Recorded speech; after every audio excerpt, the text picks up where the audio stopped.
இத்துடன் இன்றைய முக்கிய செய்திகள். இஸ்ரோ அமைப்பின் முன்னாள் தலைவர் கஸ்தூரிரங்கன் மறைவுக்கு முதலமைச்சர் மு.க. ஸ்டாலின் இரங்கல் தெரிவித்துள்ளார். கேபிள் டிவி சேவையைப் போல வீடுகளுக்கு 100 Mbps வேகத்தில் மாதந்தோறும் ரூபாய் 200 கட்டணத்தில் இணைய சேவை வழங்கப்படும் என்று அமைச்சர் PTR பழனிவேல் தியாகராஜன் சட்டப்பேரவையில் அறிவித்துள்ளார். சேலத்தில் 2 வீலரில் கொண்டு செல்லப்பட்ட பட்டாசு தீப்பிடித்து வெடித்ததில் 3 பேர் உயிரிழந்தனர். காஷ்மீரில் அமைதி நிலவுவது எதிரிகளுக்கு பிடிக்கவில்லை, அதனை கெடுக்க முயற்சி செய்கின்றனர் என நடிகர் ரஜினிகாந்த் கூறியுள்ளார். விருதுநகர் மாவட்டம் திருச்சுழி அருகே உள்ள முத்துராமலிங்கபுரத்தை சேர்ந்தவர் வக்கீல் முனியசாமி, வயது 27. இவர் இன்று காலையில் திருச்சுழியில் உள்ள குற்றவியல் கோர்ட்டுக்கு வந்திருந்தார். பின்னர் அவர் மதியம் வீட்டுக்கு புறப்பட்ட போது இடி மின்னலுடன் மழை பெய்தது. இதையடுத்து அவர் கோர்ட் முன்பு உள்ள ஒரு மரத்தின் அடியில் ஒதுங்கி நின்றார். மஞ்சம்பட்டியை சேர்ந்த பிச்சை, வயது 50, சரவணன், வயது 27 ஆகியோரும் அங்கு நின்றிருந்தனர். திடீரென்று பலத்த மின்னல் வெட்டியது. அப்போது வக்கீல் முனியசாமி உட்பட 3 பேரும் பலத்த காயமடைந்தனர். உடனடியாக அக்கம் பக்கத்தினர் அவர்களை மீட்டு திருச்சுழி அரசு மருத்துவமனைக்கு அனுப்பி வைத்தனர்.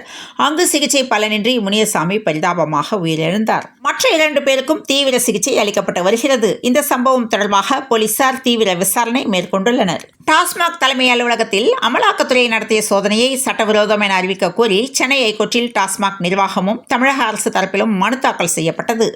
பஹல்காம் தாக்குதலுக்கு நடிகர் ரஜினிகாந்த் கண்டனம் தெரிவித்துள்ளார். திருவாரூர் அருகே உள்ள கிராமத்தில் தாய்மாமன் வீட்டில் மயிலாடுதுறை மாவட்டத்தை சேர்ந்த 7 வயது சிறுமி ஒருவர் தங்கி அங்கு உள்ள பள்ளியில் 2ஆம் வகுப்பு படித்து வருகிறார். சிறுமியின் தாய் மாமனுக்கு திருமணமாகி குழந்தை இல்லாததால் தனது தங்கை மகளை சிறுவயதிலிருந்து வீட்டில் வைத்து வளர்த்து படிக்க வைத்து வருகிறார். இந்நிலையில் சம்பவத்தன்று சிறுமியின் தாய் மாமனும் அவருடைய மனைவியும் கூலி வேலைக்கு சென்ற நிலையில் பள்ளி விடுமுறை என்பதால் சிறுமி மட்டும் வீட்டில் தனியாக இருந்துள்ளார். அப்போது அங்கு வந்த ஆமூர் பெரிய காலனி தெரு பகுதியைச் சேர்ந்த கூலி தொழிலாளி விக்னேஷ், வயது 28, வீட்டில் தனியாக இருந்த சிறுமிக்கு பாலியல் தொல்லை கொடுத்ததுடன் இதை வெளியில் கூறினால் கொலை செய்து விடுவேன் என மிரட்டல் விடுத்ததாக கூறப்படுகிறது. இதையடுத்து சிறுமிக்கு உடல்நலக்குறைவு ஏற்பட்டதால் வீட்டில் உள்ளவர்கள் விசாரித்த நிலையில் சிறுமி நடந்தவற்றை கூறிய நிலையில் போலீசில் புகார் தெரிவிக்கப்பட்ட நிலையில் போக்சோ சட்டத்தின் கீழ் கூலி தொழிலாளி கைது செய்யப்பட்டுள்ளார். வரலாற்றை மாற்றி திரிக்க முயற்சிக்கும் முதலமைச்சரின் அறிக்கை கண்டனத்திற்குரியது என்று டிடிவி தினகரன் தெரிவித்துள்ளார். துணைவேந்தர்கள் மிரட்டப்பட்டார்களா என்ற கேள்வி எழுப்பி தமிழக அரசு தெளிவுபடுத்த வேண்டும் என தமிழிசை சவுந்தரராஜன் பேட்டியளித்துள்ளார். கோடை காலத்தை முன்னிட்டு வாகன நெரிசல் மற்றும் சுற்றுச்சூழல் பாதிப்புகளை குறைக்கும் நோக்கில் ஊட்டி மற்றும் கொடைக்கானலுக்கு செல்லும் சுற்றுலா வாகனங்களின் எண்ணிக்கை கூடுதலாக 500 வாகனங்களுக்கு அனுமதிக்கப்பட்டுள்ளது. சென்னையில் யானை தந்தத்தை விற்க முயன்ற அடுக்குக்கடை உரிமையாளர், தரகர்கள் உட்பட 7 பேர் கைது செய்யப்பட்டுள்ளனர். தமிழ்நாடு அரசில் பல்வேறு பணியிடங்கள் காலியாக உள்ள நிலையில் வெறும் 3935 பணியிடங்களுக்கான TNPSC குரூப் 4 தேர்வுக்கான அறிவிப்பினை வெளியிட்டுள்ளது ஸ்டாலின் மாடல் அரசு. இந்த தேர்வை நம்பி வருடக்கணக்கில் படித்துக் கொண்டிருக்கும் இளைஞர்களுக்கு செய்யும் துரோகம் இது என்று அதிமுக பொதுச் செயலாளர் எடப்பாடி பழனிசாமி தகவல் தெரிவித்துள்ளார்.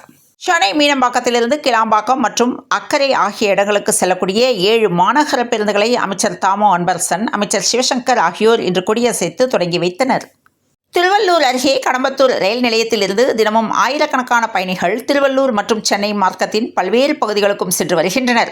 இந்த ரயில் நிலையம் வழியாக புறநகர ரயில்கள், விரைவு ரயில்கள், அதிவிரைவு ரயில்கள் செல்கின்றன. ஒவ்வொரு ரயில் செல்லும் போதும் ரயில்வே இருப்பு பாதை கேட் மூடப்படுவதால் வாகன ஓட்டிகள் மிகுந்த சிரமத்திற்கு ஆளாகி வந்தனர். திண்டுக்கல் குடகனாறு அணையிலிருந்து தண்ணீர் திறந்துவிட தமிழக அரசு உத்தரவு பிறப்பித்துள்ளது. பொதுப்பணித்துறை மற்றும் நீர்வளத்துறை செயலாளர்களை இடமாற்றம் செய்து தமிழக அரசு உத்தரவிட்டுள்ளது. ஊட்டி, கொடைக்கானலில் உள்ள தங்கும் விடுதிகள் உரிய அனுமதியுடன் செயல்படுகின்றனவா என ஆய்வு செய்ய மாவட்ட வருவாய் அதிகாரி, நகராட்சி ஆணையர், மாவட்ட சுற்றுலாத்துறை அதிகாரி அடங்கிய குழுவை நியமித்து சென்னை ஐகோர்ட் உத்தரவிட்டுள்ளது. ஊட்டி வந்துள்ள துணை ஜனாதிபதி ஜெகதீப் தன்கர் பழங்குடியினருடன் நடனம் ஆடி மகிழ்ந்தார். அதிமுக பொதுச் செயலாளரும் தமிழக எதிர்க்கட்சித் தலைவருமான எடப்பாடி பழனிசாமியின் வீட்டுக்கு வெடிகுண்டு மிரட்டல் விடப்பட்ட சம்பவம் பரபரப்பை ஏற்படுத்தியுள்ளது. நெல்லை மாவட்டம் அம்பை அடுத்து கல்லிடைக்குறிச்சி நெசவாளர் காலனி பகுதியிலுள்ள கோவில் வளாகத்தில் கடந்த சில நாட்களுக்கு முன் ஒற்றை கரடி சுற்றித் திரிவதாக வனத்துறையினருக்கு தகவல் தெரிவிக்கப்பட்டது. இதனை அடுத்து ஒற்றை கரடியை வனத்துறையினர் கூண்டு வைத்து பிடித்து மேற்கு தொடர்ச்சி மலை பகுதியில் விட்டனர். செந்தில் பாலாஜி வழக்கில் ஜாமீன் உத்தரவாதம் செலுத்தாத 2வரை நீதிமன்ற காவலில் வைக்க உத்தரவிடப்பட்டுள்ளது. சத்துணவு மையங்களில் கட்டமைப்பு வசதிகளை மேம்படுத்த வேண்டுமென ஓ. பன்னீர்செல்வம் வலியுறுத்தியுள்ளார். கோடை காலம் என்றாலே நீர்நிலைக்கு இரையாகும் உயிர்கள் எண்ணிக்கை என்பது அதிகரித்து வாடிக்கையாகி வருகிறது. அதற்கு முந்தைய காலங்களில் நிகழ்ந்த சம்பவங்களை சாட்சி. கோடை காலங்களில் நீர்நிலைகளில் குளிக்க செல்பவர்கள், குறிப்பாக பள்ளி சிறுவர்கள், கல்லூரி மாணவர்கள் உயிரிழக்கும் சம்பவங்கள் பரபரப்பை ஏற்படுத்துவது வழக்கம்.